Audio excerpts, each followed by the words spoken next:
Welcome, everyone. I'm Dee Dee Petri, President and CEO of the National Association for Olmsted Parks, Managing Partner of the Olmsted 200 campaign.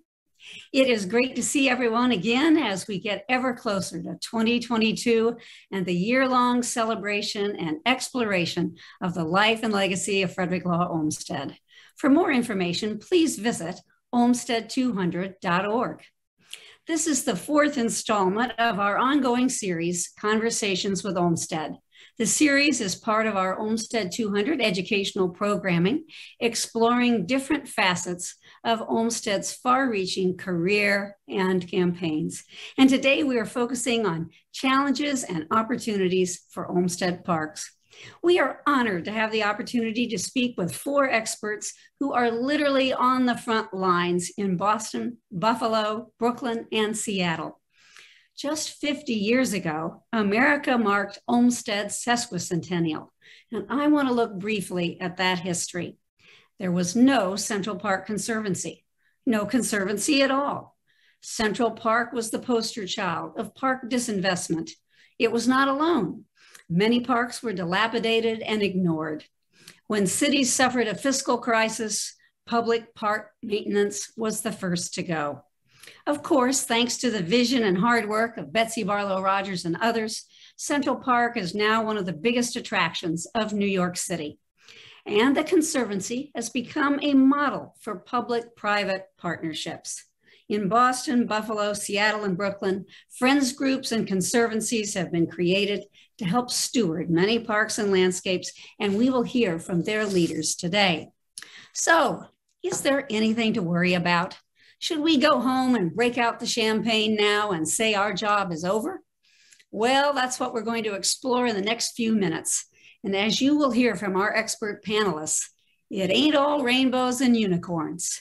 The challenges may have changed, but big challenges remained, and so do opportunities. Olmsted was a strong proponent of public stewardship, and yet we know, especially in recent times when parks have been heavily used, that greater public use has not always meant bigger public budgets. Even the most prosperous of conservancies have faced staff cuts and the need to do more with less. In many cities, stewardship of Olmsted parks and landscapes is dependent upon committed volunteers. Meanwhile, we see continuing pressure for development, the sacrifice of public parks and open space for building projects. In Chicago, a substantial part of Jackson Park has now been handed over for private use. In the community of Riverside, Illinois, the Army Corps of Engineers has proposed an immense flood wall to contain the Des Plaines River. Here in DC, a very special Olmsted park known as McMillan Park has just been bulldozed. In other places, Olmsted parks are victim to destruction by severe weather events, which destroy pieces of the historic fabric. The threats are real, but they are not insurmountable. And this afternoon, we will discuss the different challenges and opportunities and what these four stewards and what all of us can do to help preserve Olmsted's legacy. To lead us through the discussion, our moderator today is Stephanie Crockett. Stephanie is the Executive Director of the Buffalo Olmsted Parks Conservancy, in a position she has held since 2014. More than 2.5 million people use Buffalo's Olmsted parks each year and the adjoining parkways that weave through the city. Stephanie joined the Conservancy after 7 years as Director of External Affairs for the University of Georgia College of Environment and Design, and we are proud to call her a member of the National Association for Olmsted Parks Board. She and others in Buffalo are examining ways the new infrastructure bill can potentially reverse damage done to Olmsted parks and communities in the past. Karen Monty-Brodick is president of the Emerald Necklace Conservancy, working to restore and improve the Emerald Necklace's 1,100 acres. She spearheaded the Conservancy's 20th anniversary in 2018 and is currently leading a significant revitalization of Charlesgate Park with neighborhood group Charlesgate Alliance. Before joining the Conservancy, Karen served as Deputy Director for Park Planning in the San Francisco Parks Department. Andy Mitten comes to us from the West Coast, joining us today in his capacity as Board of Advisors member of Friends of Seattle's Olmsted Parks. He was part of a task force that compiled recommendations for the Superintendent of Seattle Parks and Recreation and the Seattle Board of Park Commissioners, called Rebirth of Olmsted's Design for Equity, to respect and appreciate historical design while responding to community needs. And Rosamond Fletcher is the executive director of Fort Greene Park Conservancy. This park was designed by Olmsted and Calvert Vaux in 1867 and is one of 5 Olmsted parks in New York City. Rosamond is working on long-term improvements to the landscape and historic structures while engaging the park's diverse community. One of those endeavors is an exciting new pilot on public health that we'll hear about this afternoon. So we'll hear from all of these fine speakers and then open up for Q&A towards the end. If you have questions, please note them in the Q&A box. Panel, thank you so much for being here. Stephanie, please take it away. Thank you, Dee Dee. Good afternoon to all. It's an honor to be moderating this incredible panel today as we explore some of the current trends, the opportunities and impacts to our Olmsted landscapes and urban parks from coast to coast. So thank everyone for being here today. I'm sure our panel and participants agree over the last 20 months, we have all seen a significant increase in the amount of time people are spending outdoors in nature and in our parks, whether passive or active. Public parks have a history of service for physical and mental refresh and renewal. And the new demand in use has certainly affected park sustainability, as many are being, as we call, loved to death. And while at the same time, the surge has activated community conversations around restoring or even returning parkland, and there is renewed appreciation for the legacy and historic design of these spaces as valuable quality of life attributes. And in Buffalo, we're proud home to 24 original Olmsted works of art. We boast the nation's first urban park system designed with linked parks, parkways, circles, and pocket parks. They weave through every neighborhood, and they serve as a connective green tissue throughout the city. And our conservancy is just over 40 years old. It was inspired by Central Parks Conservancy at a time when advocacy for public park health was critical, and Buffalo has experienced its share of Olmsted Park tragedies as well as triumphs. And in fact, we're seeing a wave of advocacy, I believe, return in its prominence. And since 2020, we've observed a 40% increase in average park use and demand, with reciprocal impacts to our funding and labor costs. And we've seen and heard public gratitude for keeping the public parks open and clean, but this has been coupled with concerns of abuse, requests for modern upgrades in a historic landscape. So we balance daily discussions from parking to plastic portalets in the parks. And that's with aspirational conversations as well about quality of life, park equity, the removal of highway intrusions, or restoring historic park features for greater accessibility. So it's all happening at once, and it's happening everywhere. And for those communities lucky enough to have an Olmsted work of art park in their portfolio, it's typically the role of a conservancy or an organized friends group to advocate in partnership for public health, service, and sustainability. And not every community has been so fortunate or successful in meeting their park or green space challenges, which is why I think that our continued collaboration and outreach around this topic is timely and necessary. And our panelists, as Dee Dee introduced, are all experts, and they're keenly familiar with their own unique Olmsted legacy. So let's start off with a general question on what you feel is the biggest obstacle or challenge your nonprofit is currently facing right now amidst these park trends. And let's travel east to west coast, and we'll start with Karen, and then Rosamond, and then Andy. Hi, it's wonderful to be here. Thank you, Stephanie. I'm going to say something that I think is really typical, a typical answer, but it's the truth. I think parks are more and more in people's minds right now. I think we've seen park usage skyrocket all over the country, and that has not been followed with dollars. In terms of particularly municipal and state budgets. So while we're seeing the need for park investment because use is up and people would like modern restrooms and all those features, it just didn't result in a correlation between funding. And in fact, in some cities, those are the budgets that have been cut. In Boston, we have not seen a cut, thankfully, but it hasn't played out that way. And I think more and more we are seeing the relationship between parks and healthy transportation and healthy environmental decisions and sustainability and health and schools even. And yet it's still seen as very siloed. We still see parks and the things that support them and make parks a wonderful part of our community as a separate thing from our community life, our educational life, our health life. We still see all these as different things. And I think that is ultimately the biggest challenge that these landscapes face, because Olmsted's designs were not just parks. He was designing transportation. He was just designing flood management. He was designing all of these things that are now supervised all by different departments and different budgets that define themselves in many times as separate from parks. Excellent. Rosamond? Yes, well, thank you again for inviting me to be here. Thanks, Dee Dee, and everyone who organized this. I'm going to echo what Karen was saying. I mean, and what you said about parks being loved to death. In Fort Greene Park in Brooklyn is right in the heart of downtown Brooklyn, which has seen, skyscraper after skyscraper, go up over the last few years and many more planned. So we're in an area that's growing, that's getting denser, and that's, on top of density that we already had.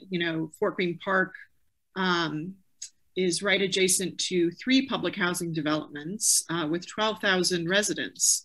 And, right next to that also then the downtown Brooklyn growing. So there's a lot going on in terms of our urban context that's putting a lot of pressure on the park. And that pressure is not just people, it's also everyone's wonderful pandemic pets that they got, all the dogs that everyone loves, and we love them in Fort Greene Park as well. But it's definitely adding to stress on the park. So it's one of those things that we have to think quite a bit about: the wear and tear of the lawns, the jogging trail that exposes tree roots that then potentially harms our beautiful canopy.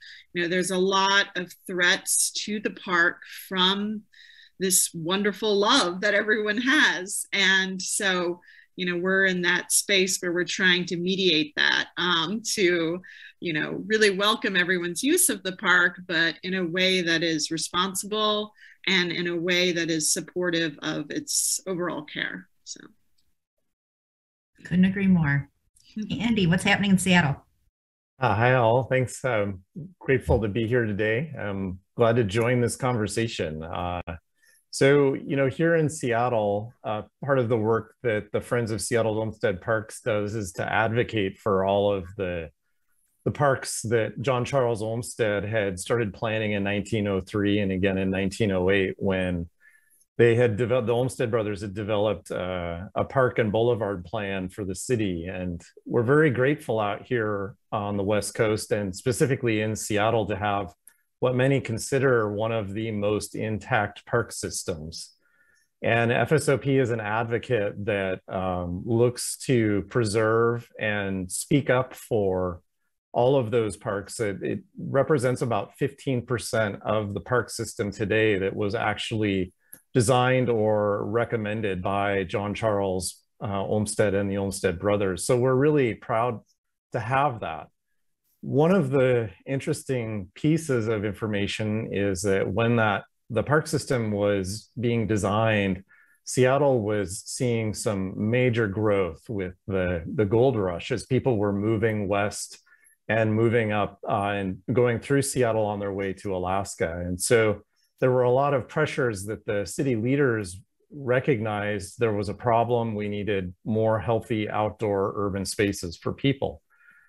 Fast forward to today, Seattle is going through a very similar process of growth where our population is exponentially going up.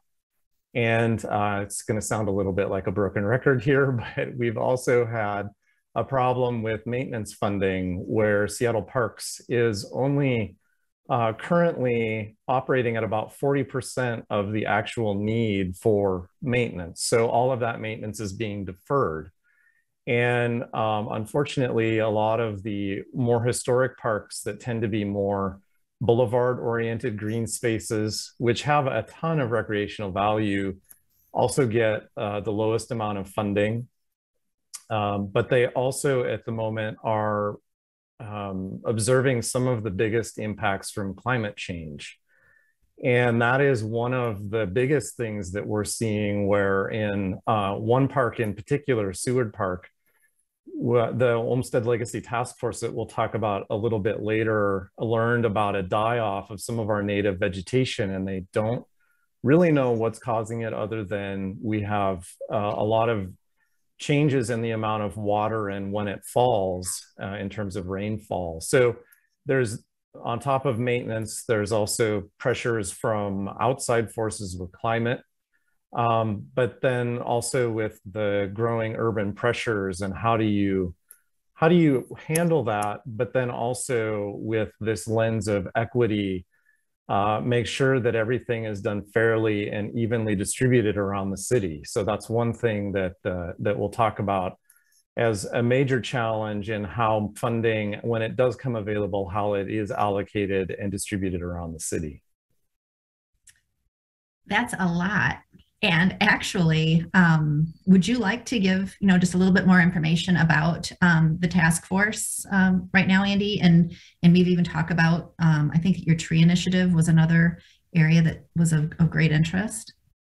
Yeah, absolutely. So the Olmsted Legacy Task Force was brought about by board members from Friends of Seattle Olmsted Parks. It was actually a conversation that started several years prior to the task force being formed. And it was some informal conversations with the park superintendent to talk about some of the issues that we were seeing that the parks were facing. And the task force occurred in 2018. So this was pre-pandemic, just before we went into lockdown. And the board became concerned because we started to see a decline in many ways of a lot of historic assets across the park system, be it loss of tree canopy or just pathways and things not being maintained to a proper level, erosion, and realizing that if something wasn't done, there was a lot of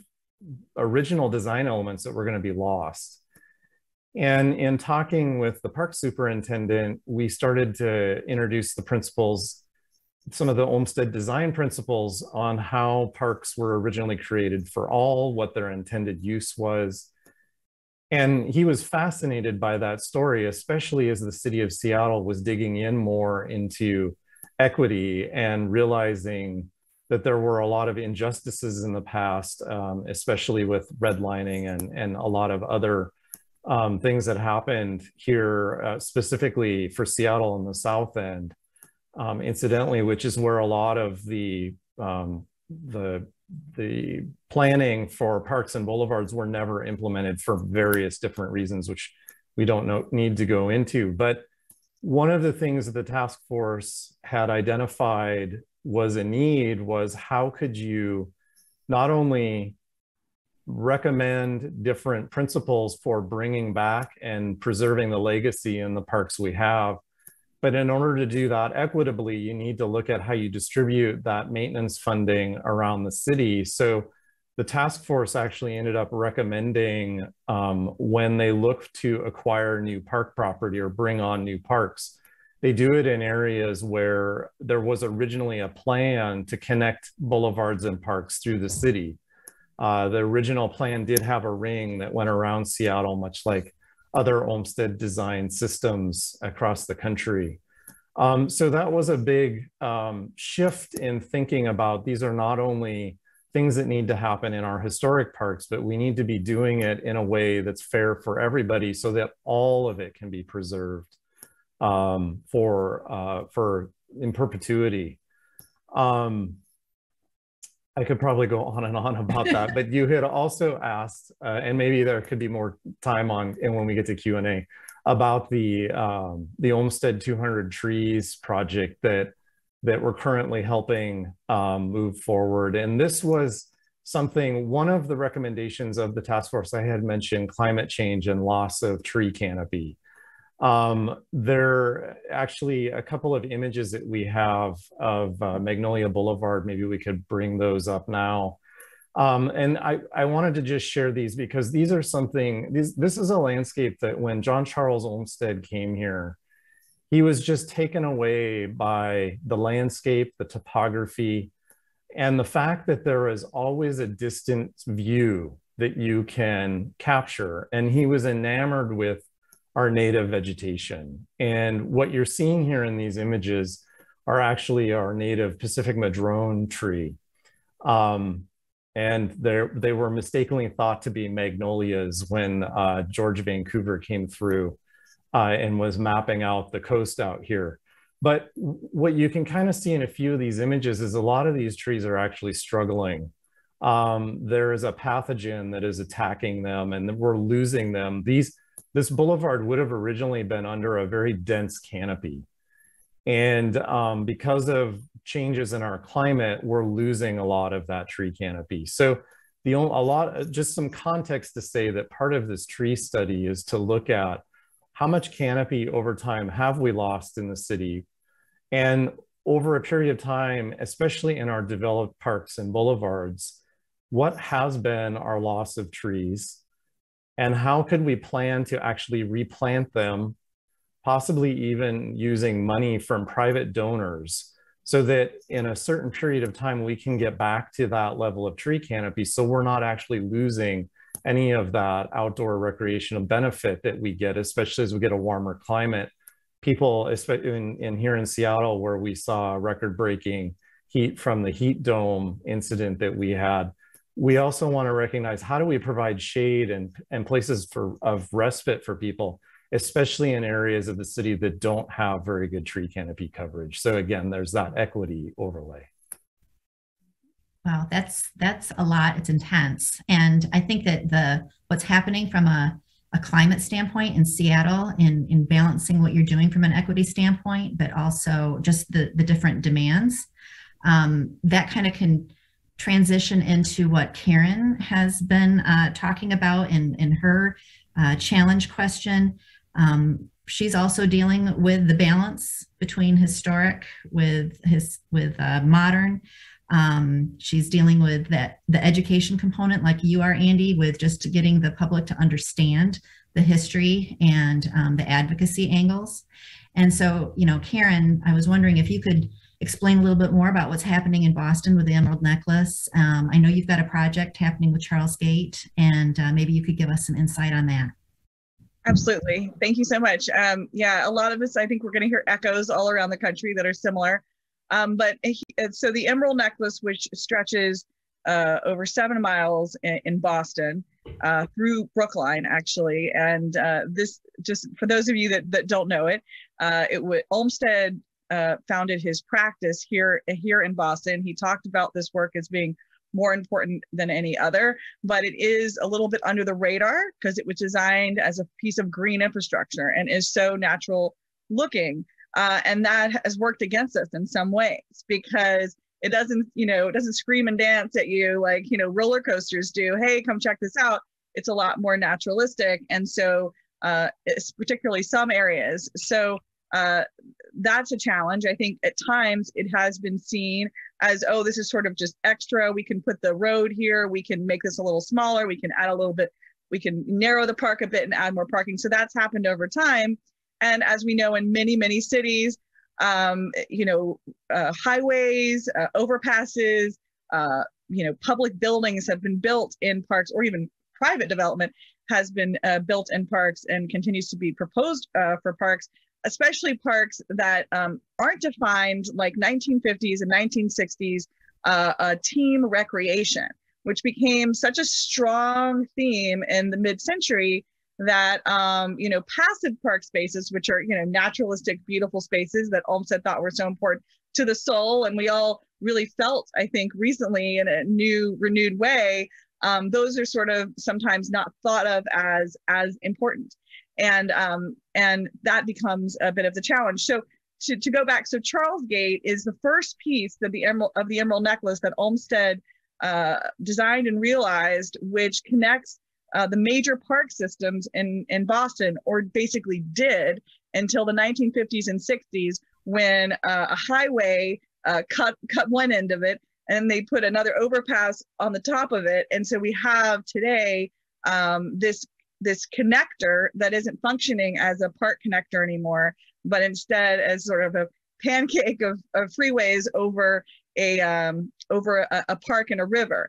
And so the challenge today, and I think a lot of people are working with, is how do you revitalize these areas, reintroduce the things that Olmsted did, like green infrastructure, like healthy stormwater management, all the things that he did, which got reversed in the 50s and 60s, and now we need to bring back and really just do what he did so well. And we have more. We have greater densities. We have more bicycles. More bicyclists. We have more people trying to use these same pathways. We have more cars, certainly, than his parks experienced in the teens and 20s. And so how do we make space? Because they're not making more land, but how do we provide space for all of these things? And so in the Charles Gate project, and I think we sent links through the original invite, so people can, I really encourage you to check it out. We have essentially 13 acres of public land that has been lost for real park use that will be reinvigorated and revitalized. I think a lot of cities have the same challenge that we have with Charles Gate, which is that we have at least 4 jurisdictions, probably more like 5, when you bring all of the different public agencies, water and sewer, state highways, local roads, different people that seem to have just one light pole, and you have to work it out with them too. So there's all these different agencies that you have to bring together to realize the plan. The good news is that all of this 1950s and 1960s infrastructure is aging out. So it all has to be replaced about now, guys. So this is the time for us to come up with the great plans. Plus, we've got this infrastructure bill that passed, and people, I think, are starting to see these connections a little bit more. So this is the moment when we need to be really instituting those big plans that bring all these things together. Now, I also just want to caution that this cannot be purely a preservation exercise, because we need to think about populations and needs and uses that were not around when Olmsted was alive. And he was nothing if he wasn't modern and contemporary. And I think we are too. So that means skate parks, that means off bike areas. There are all these things that are not something that Olmsted originally thought about. And we do need to plan for modern recreation and modern needs. And populations that I think have not been made to feel welcome in parks. So we have to, think about those uses differently. So it really cannot be just reinvigorating the Olmsted pastoral. It has to be a combination of a new approach to these historic but contemporary parks. I couldn't agree more. We are facing that in Buffalo every day with regard to balancing out historic with modern. Mm-hmm. And I agree, if Olmsted were here today, he would ask a whole bunch of questions about why we weren't doing this or doing that, or connecting here, connecting there. To your point about the infrastructure, I find it's fascinating that you're dealing with that. We are too here in Buffalo as well. We've got a highway that cut through one of our parks in the 60s. But we also just did a pathway restoration project where we were able to uncover cobblestone gutters that he designed back in 1868, and they still work. And they still, the infiltration system into the basins still works. It's amazing. The man was a genius. So if we have those opportunities to bring back some things, but modernize others, I think we are on the right track. And then that goes into the demand for use too, the different users. I know that in Fort Greene, Rosamond, you are experiencing a lot of density use, new users, impacts. And maybe you could give us some insight on what's happening there and some of your successes. Sure. And I just want to say I'm so excited to hear about like all of the thinking of the rethinking of the infrastructure. And it was wonderful. In my former role at Design Trust for Public Space, we worked on the under the elevated project, which was really focused on that. And it's really great to see. So yeah, at Fort Greene Park, there's a number of things going on, and it actually is an environmental justice zone as well. And we're thinking quite a bit about preserving our tree canopy and things, some of the things that Andy was talking about. But one of the initiatives that has come out of the work of our conservancy recently is thinking a little bit more about the social infrastructure of the park, thinking about just through conversations with one of our board members who's a mental health advocate, thinking about, how are people who are unhoused in the park treated by park staff? What is the protocol? Are they referred to Breaking Ground? Are they referred to NYPD? What is the protocol? Started with questions like that. And then also thinking about, what if someone's screaming and yelling in the park? What happens? And so, we were thinking about this actually prior to the summer of 2020, when all the racial justice protests and demonstrations broke out. And, when that happened, it just provided sort of even more energy to get this project off the ground. And what it is, it's called the Person-Centered Intervention Training Mental Health Pilot. Really big, long name, but what it's basically done is establish what we call a social well-being team in the park. It's a team of peer specialists. So these are people who have experienced homelessness. These are people who have mental health challenges. And because of that, they know how to interact with people who need help, whether it's, figuring out how to go to the next step with their housing voucher, whether it's how to work on a resume for a job, whether it's getting into a respite center or getting the mental health treatment that they need. So this team, is in the park. We have a morning shift and an evening shift. And they're there interacting with, all sorts of park users. And it's something that, they've been there, I would say, for about a month. We're really beginning to see the results of this type of approach, which is extremely exciting. So, there are people that have, been placed in housing that where they've haven't been able to get that before. There are people that are getting treatment for their substance use. There's a whole range of things that have happened. And what excites me about this is, going back to that Parks for All statement, is that this really is about the park being for them. It's not a model where we're trying to clean up the park. It is a model that is about making sure that everyone understands the park is a place of refuge for everyone. And when we are trying to get help, that is so that they can return to the park and be in the park and enjoy it. So that's just one of the things that is going on at the moment in Fort Greene Park. I think that is so unique and so important. And I know that every park is kind of facing some of this. I know that here in Buffalo, we've had tents that have sprung up in the parks in areas where we typically wouldn't have seen them before. So it's really encouraging to hear that you're addressing this so openly and so proactively. And I know that you've also been doing some restorative work too. It sounds like you've got a lawn area that has been restored. So you're handling things on multiple levels.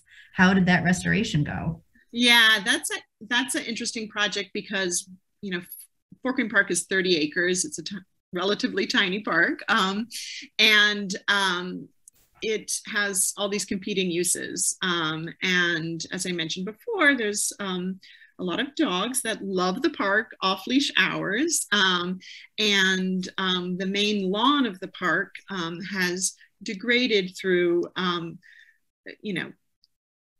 overuse by people and by dogs. And so we partnered with the Park Users and Pet Society of the neighborhood on a new lawn pilot to restore and rehabilitate the main lawn, which may sound, oh, it's just a reseeding, but really what it was a community engagement effort, because this lawn was seen as too precious to touch. And, for some really good reasons, like everyone wants the park to be used, not to be just, fenced off and seen as something that, is untouchable. And so, everyone wanted the soccer pickup games to happen. Everyone wanted the dogs to enjoy it during off leash. But because of that, for many years, people had just decided, oh, we're not going to touch it. And so we did a sort of massive engagement effort to really communicate why this is important, and just how, the environmental benefits of it, and the sort of increased types of use that everyone will get out of it when it's restored. So yeah, there's a lot of sort of dorky technical things to the rehabilitation that I won't go into now, but when you have such compacted soil and when you're dealing with as many dogs as we do, you have to think creatively about the type of reseeding and all the work that goes into it. Absolutely. And I think that you're spot on by saying people do not want grass museums in their cities. They want to be able to actively use their parks. And I know that this bridges kind of a conversation that all three of you must be having. I know we have it in Buffalo, but how you're engaging your community is a common thread that I've heard throughout our conversation. And do you have any comments, the three of you, on best practices for those outreach and engagement opportunities to make sure that you're really spearheading your advocacy in the most productive ways? Karen, Andy, one of you take it first. I can start. I think we have to look I think before we look out, we have to look in. The Emerald Necklace Conservancy was born out of a flood from a storm event in one part of our park.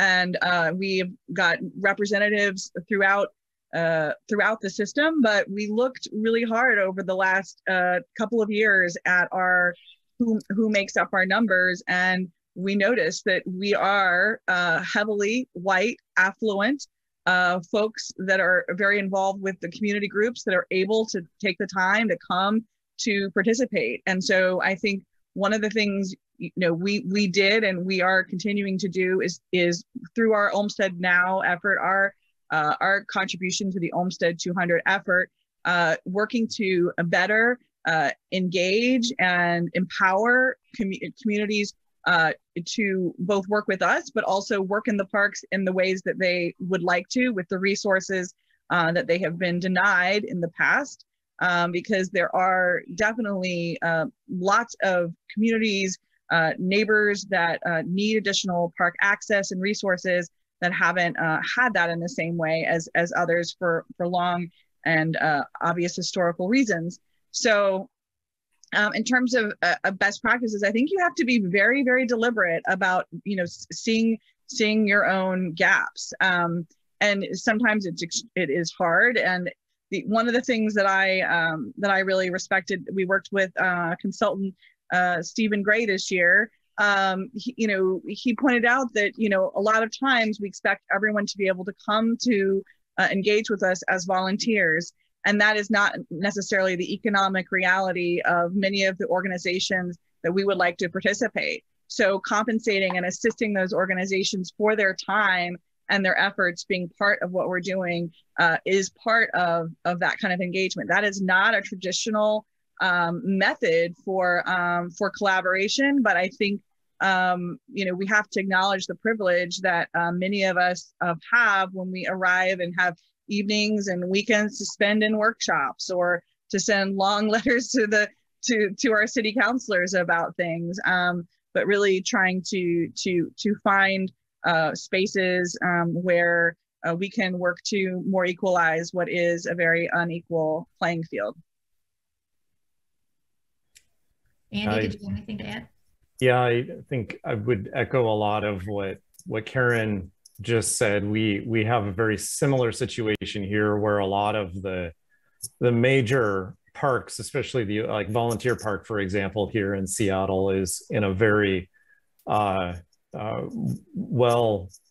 off neighborhood, and that the Volunteer Park Trust is actually a Friends of like group that is a spinoff from FSOP, and that's one of the challenges they've actually had in getting funding allocated for needed improvements to preserve the legacy. And one of the things that they've had to advocate for is that they are actually providing park services. There's an amphitheater there, for instance, where everybody from the community is invited. That then opens up more conversations about, well, does that mean everybody can get there? Does everybody have access to transportation? So there is that component of it. But I think as we look at outreach, and there are so many lessons learned, it has been a thing of privilege to go to these. It's for those who have the time and the capacity to go volunteer. You're absolutely right that we find more when you're able to either have an event on a weekend in the park where people are, you'll get greater turnout, the diversity will be higher. One of the other things that we're learning in some of our other cities here, not specifically just in Seattle, but is engaging community-based organizations more in the outreach efforts, going to where they are, reaching out, talking with them directly and finding out what are they missing? Why don't they go to these parks? And there are certain things that we're finding that aren't provided in the parks today that could easily be accommodated. We just need to have the conversation and understand what those are. So those are some of the challenges that are out there in front of us.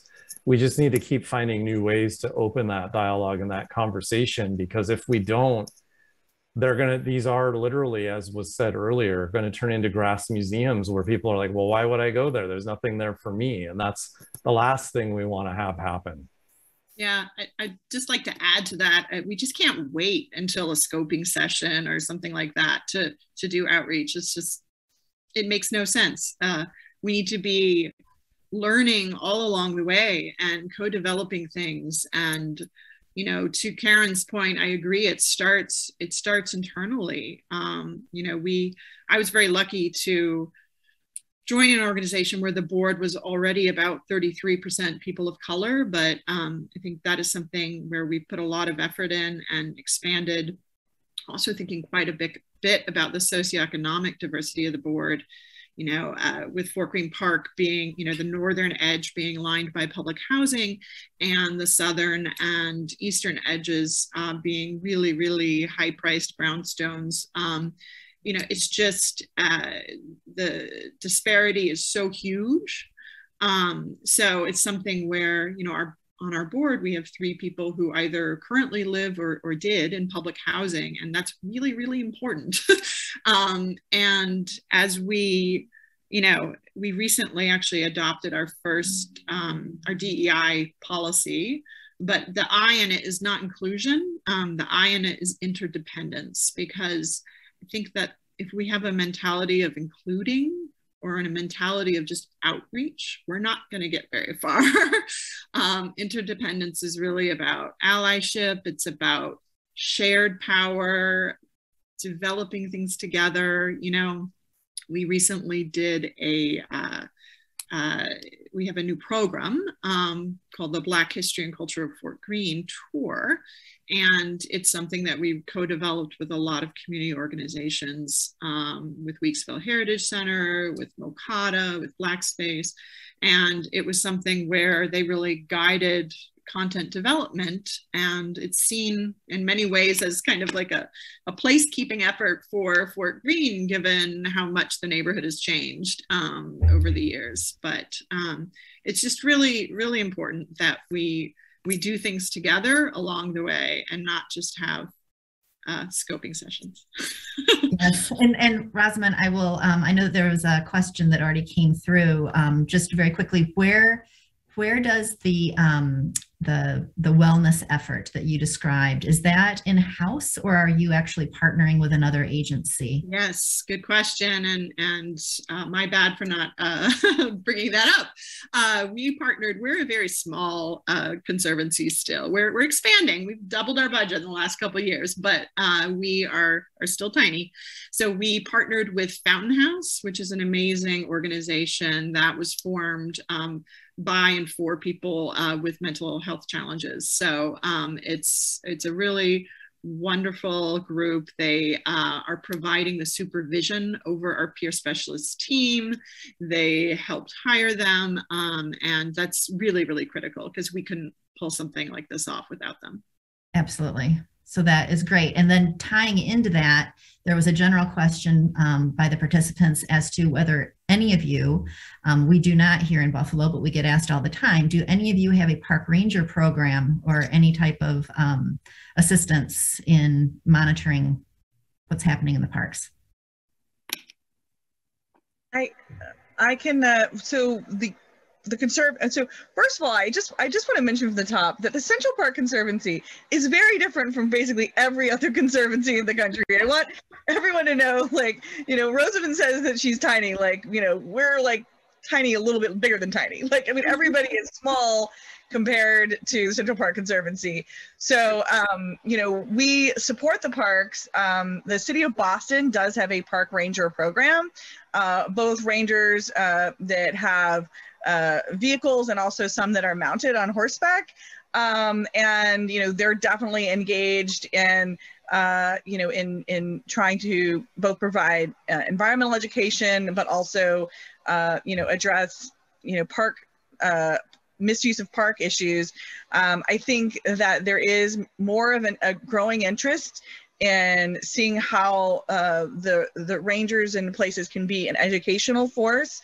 I have to say, a lot of times when I've worked with Boston PD and other urban parks departments urban police departments in terms of addressing homelessness or other mental health or drug addiction issues, I have often seen, really amazing, essentially social work behavior from police officers, which the police officers will tell you that they're really not the people you want to have doing this. But in a lot of times I've seen that actually be incredibly thoughtful as it's happening. But at the same time, we are dealing with so many challenges with, increased opioid addiction issues in parks and all of those kinds of things. It's very multifaceted and extremely complex.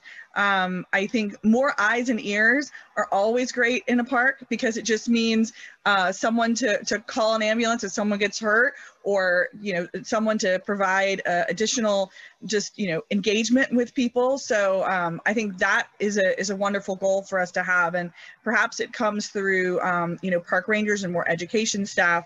Right now we do have tours, and we definitely have staff that are in the parks doing park work, but we do not directly employ park rangers. Andy, do you have those in Seattle? Yeah, so we our downtown city core parks do have a program where there are ambassadors that are there to help, where we have a lot of more of the urban drug use related other types of crime and so on. I do know, and not being a Seattle Park employee, I do know they have other programs that they run. I know firsthand that they do rely quite a bit on park staff to police some of that when they're out doing routine maintenance, which I've heard has put quite a burden actually on the staff. And so while we do have a program, I don't know that it's necessarily as robust as it needs to be to address the problem we're seeing with people who are experiencing homelessness in parks, and even adjacent parcels to parks that are actually causing some additional headache in some cases. So it definitely needs a little bit more help, in my opinion. Yes, I think we're all experiencing that. And we've had another question that's come through, which is a bit more on a different type of invasion, which is, are any of you dealing with invasive species on a regular basis? Does everyone have a program that they're following in managing that? I can tell you in Buffalo, we try very hard to have an invasive species program. We've also resorted to goats. Goats are our friends. Olmsted loved goats and sheep. So we've been employing some herds. And but do the three of you, do you have any anything else to add, offer, or suggest for invasive species management? I can start. So yes, the 1,100 acre Emerald Necklace has many acres of invasive species. There are some in the water that we don't let volunteers touch because that would be bad. So there are a tremendous number of acres of Phragmites that are currently, some of which are being addressed through an Army Corps of Engineers dredging project. There are invasive species and in other parts of the park that are things that we work with volunteers to remove. At times we hire contractors if there's something very specialized. The Parks Department, Boston Parks Department, Brookline, and DCR staff all try and address things.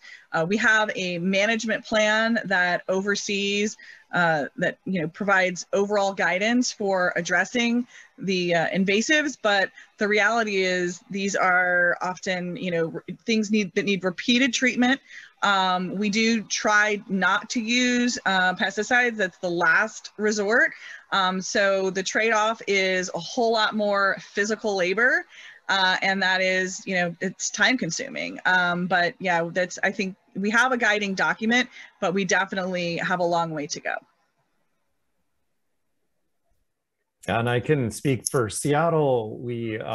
There's actually a division of the city that is called the Green Seattle Partnership. You could actually look that up. And they have a goal of managing a certain percentage of the acreage in the city, which tends to be a lot of the natural spaces and green belts. And we do have a problem.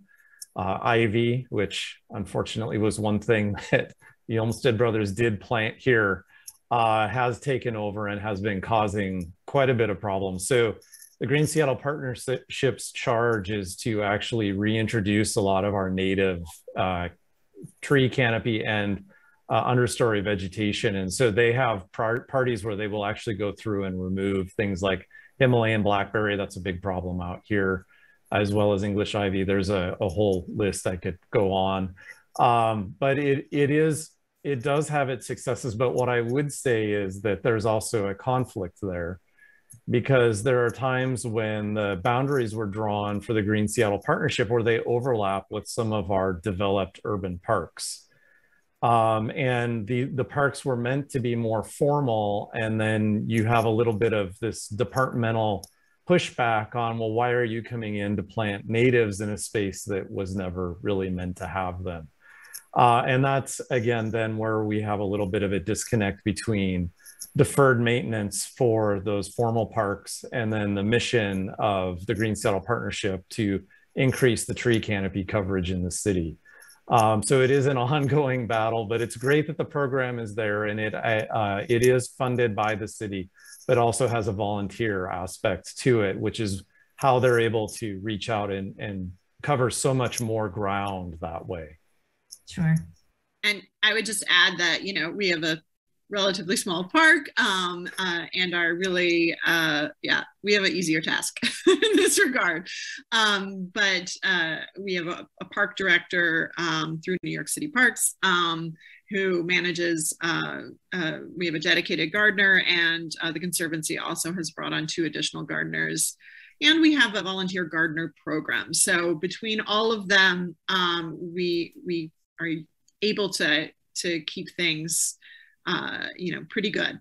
But we also have a young naturalist program I just wanted to mention, because it's through the work of young kids in the community that we now have a new native pollinator garden that they're using for educational purposes and things like that. So it's really great to see when the 8, 9, 10, 11-year-olds are the ones doing it. Absolutely. That's real ownership. Absolutely. So I think we're close to winding down. As panelists, did you want to just give any final comments, thoughts as we continue these discussions about the importance of our common challenges, our advocacy woes? Any notes of encouragement for people who are still dealing with some advocacy efforts? Well, I might say just don't give up. There is hope. Here in Seattle, with the formation of a park district, they've been able to identify some maintenance funding that we hope in future budgets that will continue to grow. And there is some evidence that is beginning to take hold. And especially, one of the big challenges we have is with a lot of the park staff retiring, there's a lot of institutional knowledge that's being lost. Mm-hmm. And that is where we hope that with the Friends of Seattle Olmsted Parks, we can continue that legacy and not lose that knowledge. There's been a lot of documentation of that, and trying to find a way to actually infuse that into the park system so that there is this urgency over why this is important. And it is starting to happen, which is exciting. Yes, those partnerships are critical. Karen, what are your words of wisdom? So I don't know if wisdom, but I'm going to give it my best shot. I think we may be at another WPA moment, right? Where there is going to be, there can be, if we leverage it right, significant capital investments. And I guess I would say 3 things. Number 1, work as hard as you possibly can to make sure that those investments occur in such a way that current residents are supported in the area of those investments, because that has not happened a lot, and it is poised to happen in many even non-urban places where just land value has continued to increase and there aren't adequate protections to protect low-income individuals. So if there's going to be a huge opportunity for investment. How are protections put in place? How are those designs done with maintenance in mind? And getting designers and folks that maintain parks to really negotiate and sit down and compromise. Who wants to do it? But it's going to give you the best product, and insist on maintenance dollars that follow that project. Don't allow the capital investment to occur without maintenance investment and really clear tracking inspection formulas. I've seen it happen well, and I've seen it happen not well, and that's what I've got to say. So we have an opportunity, and how we seize it and leverage it is what matters. Excellent. Rosamond, any final words on advocacy? Yeah, well, I agree with that, first off. Well said. And I think in general, as you think about engagement with this work, when we are confronted with challenges, I think we need to accept that there's a reason. And we need to work with those who we think are contributing to the challenge. We learn a lot, and we'll have a better approach in the end, or a better product, to Karen's point. So. Well, I will take all of that and wrap it up with a bow and say that is why I think the NAOP is so important as a collection of all of us, so that we can continue to have these conversations and share best practices and commiserate with one another when needed. And so Dee Dee, I'm going to hand it back off to you, but this has been a great group of people. And again, thank you for organizing this. Well, I want to say thank you as well. It has been a terrific conversation. And I think all of you have so wonderfully addressed the civic, ecological, cultural aspects of Olmsted Park. So I think he would very much have approved of this conversation and the various ideas that have presented. And I just want to say thank you to all of you. And I think we know that there are challenges, we know that there are opportunities, but this conversation has certainly given me hope that regardless of those challenges, our Olmsted Parks are the beneficiaries of creative and thoughtful leaders such as those of you today. So we're lucky to have that before us. So before we go, just a reminder that Olmsted 200 will be hosting a wide array of events and activities from now until the end of 2022. Across the country, Olmsted 200 is dedicated to ensuring Olmsted's legacy endures by renewing public and policy commitment to our natural and historic heritage, certainly something that we hope that this conversation contributed to.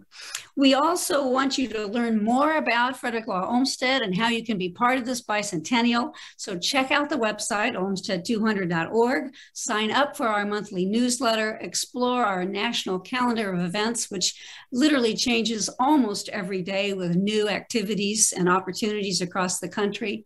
Submit your local activities and take advantage of the toolkits for advocacy or education that we have on the website, including a link to the Legacy Task Force that Andy's been talking about today. And please also follow us on Twitter, Facebook, and Instagram at Olmsted 200. I want to thank you all for joining us, and I want you to be on the lookout in the new year for continuation of this series. And let me conclude by reminding everyone that it is Giving Tuesday, so I hope you will think about reaching out to, on behalf of the National Association for Olmsted Parks, the Friends of Seattle's Olmsted Parks, Fort Greene Conservancy, as well as the Emerald Necklace, and to thank all of these folks who are with us today for their stewardship and their care of these invaluable parks and places. So an early happy holidays from all of us, and we will see you in the bicentennial year.